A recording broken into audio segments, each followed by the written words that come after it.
Good afternoon. This week, Speaker Nancy Pelosi brought to the House floor a bill that's called the American Competes Act. Now, the counterintelligence threat posed by China is bolder and is more damaging than ever before to our nation.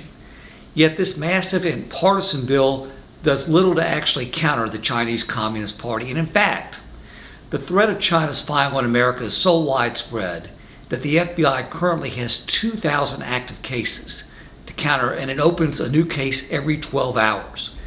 The bill that we voted on is 3,000 pages long. We think costs $325 billion and probably should be called the American Competes Act because it concedes to China rather than protecting our interest as well as our national and economic security.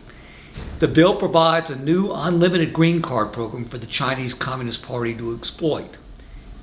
It also allows research funds to freely flow to colleges and universities that essentially host CCC propaganda centers that censor our campuses. Further, the bill mentions coral reefs more time than it mentions China, and it mentions climate change more times than it mentions national security. Now, lastly, the bill doesn't even have a score from the Nonpartisan Congressional Budget Office, the CBO, and that makes it impossible to know how much it'll cost the American people. It's all very concerning. So we've got to get serious about cracking down on China. The bill should have been a bipartisan effort. We'll work on that. Now, finally, with increased violence against officers and growing calls by the left to defund the police, we've got to protect our brave law enforcement officers. And that's why I signed on this week to the Protect and Serve Act.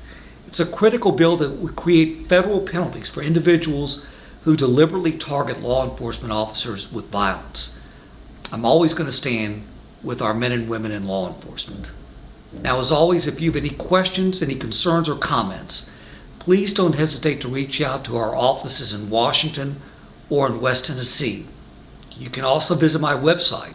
It's kustoff.house.gov for updates on legislative activities, for statements that I've made in the media, and also for constituent services. As always, it's an honor to represent West Tennessee, and I hope you have a great weekend. Thank you very much.